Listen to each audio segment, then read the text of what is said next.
یہ خدا کے سچے پیغمبر ہیں۔ میں یہ عرض کرنا چاہوں گا، اے اللہ کے بندو، یہی وجہ تھی سیدنا عبداللہ ابن عباس کہتے ہیں ان کل دابۃ نطقت تلک اللیلہ، جس رات نور محمدی کی تمہید بدی، پیغمبر اپنے ماں کی شکم میں جلوہ گر ہوئے، پوری جانوروں نے بھی خوشیاں بنائی۔ مکے کا کوئی اونٹ نہیں تھا، مکے کا کوئی چوپایا نہیں تھا، مکے کا کوئی جانور نہیں تھا جس نے اس بات کی خبر نہ دی ہو، اے مکہ کے جانوروں خوشیاں مناؤ، پیغمبر اپنے ماں کے شکم میں جلوہ گر ہو چکے ہیں۔ میرے دوستو، یہی نہیں اور آگے بڑھیں، ارشاد فرماتے ہیں وَرَبِّ الْكَعْبَةِ وَهُوَ إِمَامُ الدُّنْيَا وَسِرَاجُ أَهْلِهَا۔ وا عربی میں قسم کے لیے آتا ہے، وا عربی میں عطف اور قسم کے معنی میں بھی آتا ہے۔ آپ نے روزمرہ کی گفتگو میں جب کسی بات میں ہم کو زور پیدا کرنا ہوتا ہے، اس کی حقانیت اور صداقت کا اظہار کرنا ہوتا ہے، تو حضرات ہم قسم کے ذریعے اپنے اس کلام اور جملے کو مضبوط کرتے ہیں۔ مثلا کسی نے آ کے خبر دی کہ چاند نکل آیا ہے، حضرات سامع نے کہا کیا چاند واقعی نکلا ہے؟ کہ عرض کرتا ہے خدا کی قسم چاند نکلا ہے۔ ایسے ہی میرے دوستو، سیدنا عبداللہ ابن عباس کہتے ہیں مکے کے جانور کہہ رہے تھے وَرَبِّ الْكَعْبَةِ وَهُوَ إِمَامُ الدُّنْيَا وَسِرَاجُ أَهْلِهَا۔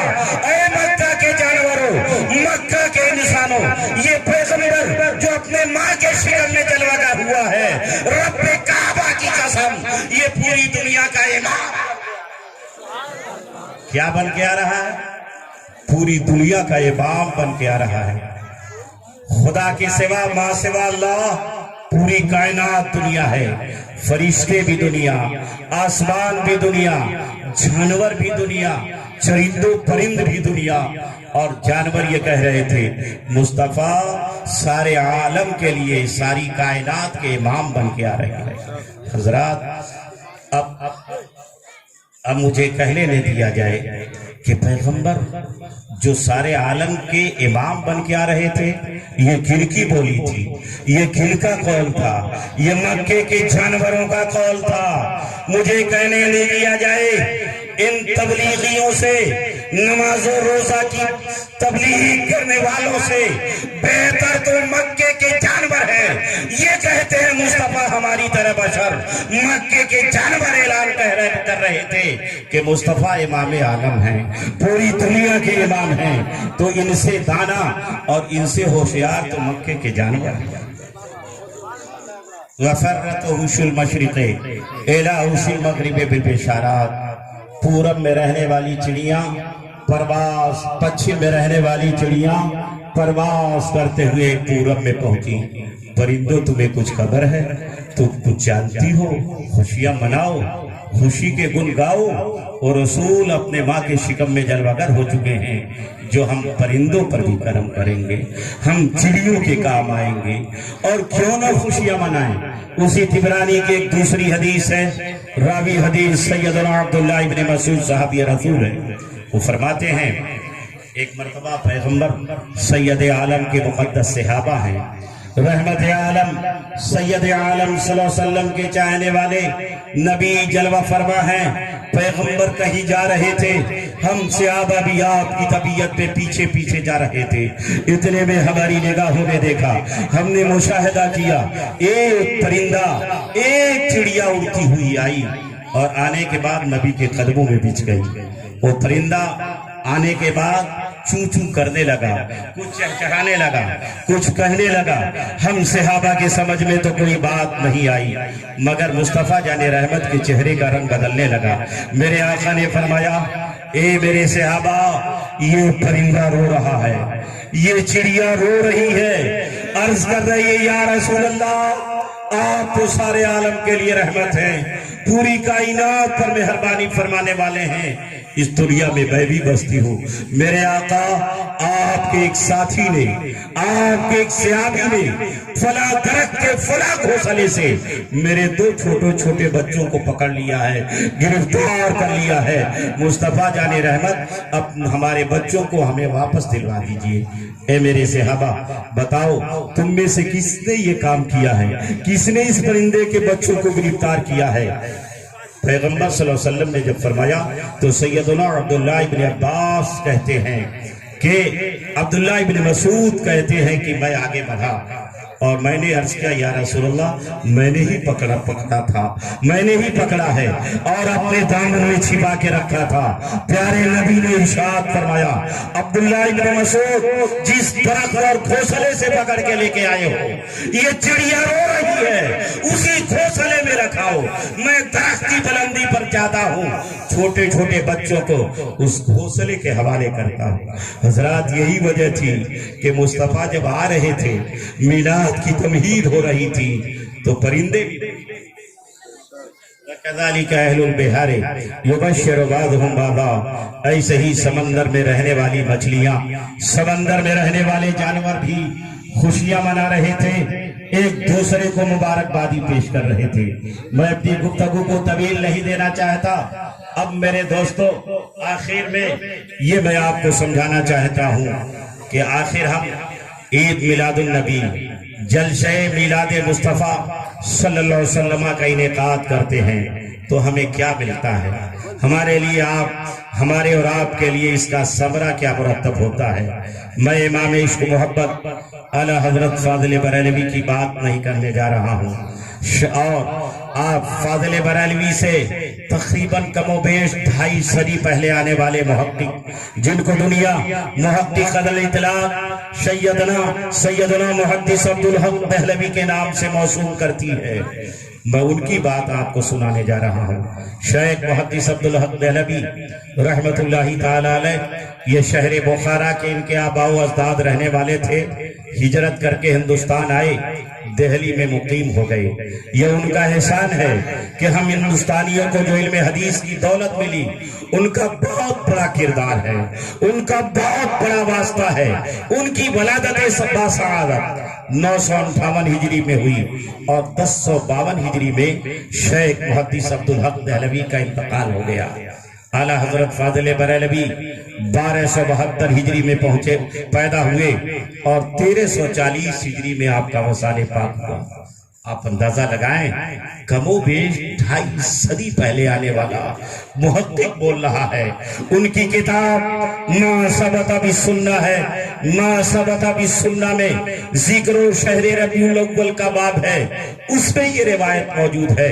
روایت کے کلمات یہ ہیں وَأَرْزَعَتْهُ سُوَيْبَةُ عَتِيقَةُ أَبِي لَهْبٍ آتَقَهَا حِينَ بَشَّرَتْهُ بِوَلَادَتِهِ صلی اللہ علیہ وسلم وَقَدْ رُؤِيَ بَعْدَ مَوْتِهِ فِي النَّوْمِ فقيل له ما حاله قال في النار إلا أنه خفف كل ليلة اثنين وأمص من بين إصبعي هاتين معا وأشار إلى رأسي بإصبعي وإن ذلك بتعقيل سويبة عندما بشرتني بولادة النبي صلى الله عليه وسلم وبإرسائها له قال ابن الجزري فإذا كان هذا أبو لهب الكافر الذي نزل القرآن بسمه جوزي في النار بفرحة ليلة مولد النبي عليه السلام والسلام فما حال المسلم من امته يسر بمولده ويبذل ما تصل اليه قدرته في محبته لا نري انما كان جزاؤه من الله الكريم ان يدخله بفضل الامين في جنات النعيم۔ یہ روایت کے کلمات ہیں۔ اب مفہوم آپ سماعت فرمائیں کہ جن دائیوں نے ہمارے اور آپ کے نبی کو دودھ پلایا ان میں ایک دائی کا نام حلیمہ سعدیہ ہے۔ یہ مسلمان کا بچہ جانتا ہے، مگر ایک اور دائی جن کا نام حضرت سویبہ ہے، حضرت سویبہ نے بھی ہمارے اور آپ کے پیغمبر کو دودھ پلایا ہے۔ ان کا مختصر تعارف یہ ہے، یہ ابو لہب کی لونڈی تھی، ابو لہب کی غلامین اور باندی تھی۔ ابو لہب کون ہے؟ یہ پیغمبر ہمارے اور آپ کے نبی کا نسبی چچا ہے۔ حضرات یہ تو اپنے اپنے مقدر کی بات ہے، یہ اپنے اپنے نصیبے کا معاملہ ہے۔ رسول اللہ کے کل 9 چچاؤں میں بعض ایمان لائے اور بعض کفر کے دلدل میں پھنسے رہے۔ حضرت امیر حمزہ کو ایمان کی دولت میسر آئی، حضرت سیدنا عبداللہ حضرت عباس رضی اللہ تعالیٰ عنہ ایمان کی دولت سے سرفراز ہوئے، مگر وہی ابو لہب ابو جہل یہ کفر کے دلدل میں پھنسے رہے۔ یہ اپنا اپنا نصیبہ ہے۔ ابو لہب نے یہ ابو جہل نے یہ بھی دیکھا تھا۔ یہ محمد عربی صلی اللہ علیہ وسلم جب زمین پر رہ کر اپنی انگلیوں کو ہلاتے ہیں تو آسمان کا ڈوبا ہوا سورج پلٹ آتا ہے۔ جب مصطفیٰ جان رحمت اپنے انگلی کو حرکت دیتے ہیں تو 14ویں رات کا چاند، آسمان کا چاند، چمکتا چاند اپنے سینے کو چاک کر دیتا ہے۔ سب کچھ دیکھا، مشاہدہ کیا، معائنہ کیا، مگر بے ایمانی ان کے مقدر میں رہی، بے ایمان ہی مرے۔ تو اسی ابو لہب کی لونڈی تھی حضرت سویبہ۔ جب پیغمبر کی میلاد ہوئی، مصطفیٰ جان رحمت پیدا ہوئے، ہمارے اور آپ کے نبی دنیا میں آئے تو سویبہ جھومتی ہوئی، خوشی میں مچلتی ہوئی ابو لہب کے پاس پہنچی۔ اے میرے آقا ابو لہب، آپ کو کچھ پتا ہے؟ آمنہ کے گھر ایک ایسا درِ یتیم آپ کا بھتیجا پیدا ہوا ہے جس کی دنیا میں نظیر و مثال نہیں۔ سویبہ نے جب آپ کے اطلاع دی تو ابو لہب خوشیوں میں مچل اٹھا۔ علم الہی میں کافر ہے، ابھی کفر اس کا ظاہر نہیں، مگر اے لوگوں، پیغمبر کی میلاد ہوتی ہے۔ پیغمبر کی میلاد کی خوشی میں اپنی لونڈی غلامن سویبہ کو آزاد کر دیتا ہے۔ سویبہ کا تعلق صنف نسواں سے ہے، ایک عورت ہے۔ یوں تو پوری دنیا کفر کے دلدل میں پھنسی ہوئی تھی۔ حضرات، لوگ مظلوم تھے، ظلم و بربریت کے ماحول میں زندگی گزار رہے تھے، مگر دنیا کی سب سے جو مظلوم قوم تھی وہ عورتوں کی ذات تھی۔ دنیا کے اور لوگوں کو، مردوں کو تو جینے کا حق تھا، مگر ان عورتوں کو جینے کا کوئی حق نہیں تھا۔ عرب کے مہذب دستور کے مطابق جب کوئی عورت حاملہ ہوتی اور وضع عمل کا وقت قریب ہوتا، بچہ جننے کی ساتھ جب قریب آتی تو مکے کا انسان، وہ شوہر پہلے ہی ایک گڈھا کھود کے تیار رکھتا۔ اگر بچہ پیدا ہوتا اسے جینے کا موقع دیتا، پروان چڑھنے کا اوسر دیتا، مگر اگر بچی پیدا ہوتی تو فوراً اس کے حلقوم کو پکڑ کر زندہ ہی اس گڈھے میں دفن کر دیا جاتا۔ یہ عورتوں کے ساتھ ظلم ہو رہا تھا، ان کے جینے کا حق دنیا میں موجود نہیں تھا۔ یہ مکے کے لوگ کر رہے تھے۔ اے لوگوں، میری ماں و بہنوں، یہ پیغمبر کی میلاد ہے، اس کا ثمرہ ہے، ان کی ولادت کا صدقہ ہے، تمہیں جینے کا حق حاصل ہوا۔ چنانچہ میرے دوستو، ایک صحابی رسول ہیں حضرت قیس بن سالم یا سالم بن قیس، ایک دن پیغمبر کی بارگاہ میں پہنچے، بے تحاشا رونے لگے، گرنے والے آنسوؤں سے دامن آنکھیں بھیگ گئیں، گرنے والے آنسوؤں سے برسنے والے آنسو کے قطروں سے دامن تر ہو گیا، رونے لگے۔ میرے آقا نے فرمایا، قیس بن سالم کیوں رو رہے ہو؟ آخر معاملہ کیا ہے؟ عرض کرتے ہیں، یا رسول اللہ، میں بہت بڑا پاپی ہوں، یہ سراپا جو دیکھ رہے ہیں، یہ جو وجود آپ کو نظر آ رہا ہے، مصطفیٰ اتنا بڑا پاپی ہوں، میں نے اپنے انہی ہاتھوں سے اپنے 72 بچیوں کو زندہ زمین میں دفن کیا۔ یا رسول اللہ، اتنا بڑا خاطی، اتنا بڑا جانی اور اتنا بڑا مجرم، کیا میری خطائیں معاف ہو سکتی ہیں؟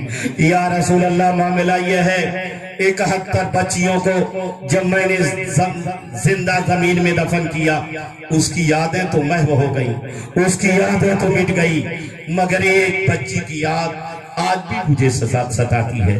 میرے آقا میرا معاملہ یہ تھا، میری بیوی حاملہ تھی، میں ملک شام سفر کو جا رہا تھا، آخری رات میں بیوی کے قریب ہوا، میں نے کہا، میں نے بیوی کو مامور کیا، میری رفیق حیات، میری شریک زندگی، میں سفر میں جا رہا ہوں، زمانہ لگے گا، میں آ بھی سکتا ہوں اور میرا نہ آنا بھی ہو سکتا ہے، سنو یہ میری وصیت ہے، یہ میرا حکم ہے، تو حاملہ ہے، جب تیرے پیٹ سے اگر بچہ پیدا ہو تو اس کی پرورش کرنا، اور اے میری رفیق حیات اگر بچی پیدا ہو تو اپنے ہی ہاتھوں اس کے نازک حلقوم کو دبا کر اس کی زندگی کو چھین لینا، اس کو مار ڈالنا، اس کی زندگی سے اس کو محروم کر دینا۔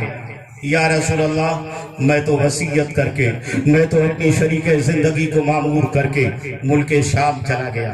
زمانے کے بعد جب میری واپسی ہوئی اور جب رات کے سناٹے میں اپنی بیوی کے قریب ہوا، میں نے اپنی بیوی سے اس حمل والی زندگی کے تعلق سے سوال کیا، اے میری رفیق حیات، جب میں ملک شام تجارت کے لیے جا رہا تھا، تو حاملہ تھی، تیرے پیٹ میں بچہ تھا، بتا اس حمل والی زندگی کا کیا معاملہ ہے؟ اچانک اس سوال پر بیوی حواس باختہ ہو جاتی ہے، مگر بے اختیاری کیفیت پر قابو پانے کے بعد عرض کرتی ہے، میرے سرتاج ایک مردہ بچہ پیدا ہوا تھا، میرے کریم آقا، بات آئی اور چلی گئی، میں بھی خاموش ہو گیا۔